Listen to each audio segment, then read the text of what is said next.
Blog video shooting করতে গিয়ে RS ফাহিমের cameraman নিহত হয়েছেন। ছাদখোলা প্রাইভেট কারে চড়ে ঐতিহ্যবাহী ব্রিজের ভিডিও করার সময় লোহার পাইপে আঘাত পেয়ে নিহত হন রবিউল আজিম তনু নামে এক যুবক।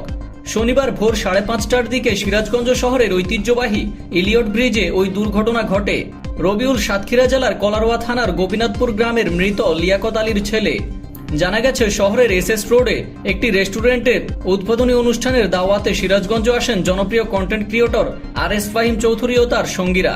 সকালে আরএস ফাহিম চৌধুরীর ক্যামেরাম্যান একটি ছাদখোলা জিপে শহরের বিভিন্ন দর্শনীয় স্থানের ভিডিও সংগ্রহ করছিলেন। ওই সময় রেস্টুরেন্টের মালিক মঈনুদ্দিন, তার বন্ধু সৌহার্দ্য, শোভন এবং জয়নাল আবেদিন সঙ্গে ছিলেন।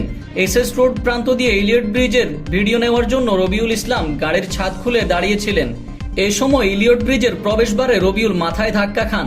এতে তিনি গুরুতর আহত হয়ে গাড়ির ভিতরে পড়ে যান। আজিমের মৃত্যুতে মর্মাহত দেশের জনপ্রিয় content creator RS Fahim Chowdhury. সামাজিক যোগাযোগ মাধ্যম ফেসবুকে একটি হৃদয়স্পর্শী পোস্ট করেছেন তিনি। এই কন্টেন্ট ক্রিয়েটর লিখেছেন, শনিবার ভোর 5:30 আমাদের আজিম দুনিয়ার মায়া ত্যাগ করে চলে গেছে। ইন্না লিল্লাহি ওয়া ইন্না ইলাইহি রাজিউন। কিভাবে বর্ণনা করব কিছুই বুঝতে পারছি না। বারবার মনে হচ্ছে সবকিছু কেমন জানি একটা দুঃস্বপ্নের মতো, কিন্তু কিভাবে নিজেকে বুঝাবো যে ভাইটি আর নেই। চোখের সামনে সব দেখেছি ভাই, যা কোনোদিনও বুঝাতে পারবো না, তাই সংক্ষেপে একটু বর্ণনা করি। আমরা ঠিক ফজরের আজানের সময় সিরাজগঞ্জ কড্ডার মোড়ে পৌঁছে হালকা কিছু খাবার খাই সবাই মিলে। সেখানে আজিম তার মতো করে শুট নিতে ব্যস্ত ছিল ব্লগের জন্য। তারপর কিছু সময় কাটাই সেখানে। এরপর আমরা রওনা হই হোটেলে যাওয়ার উদ্দেশ্যে। যাওয়ার পথে সে সামনের একটি গাড়িতে ওঠে। এরপর গাড়ির ছাদ খোলা অংশ দিয়ে বাইরের কিছু শুট নেওয়ার জন্য দাঁড়িয়েছিল।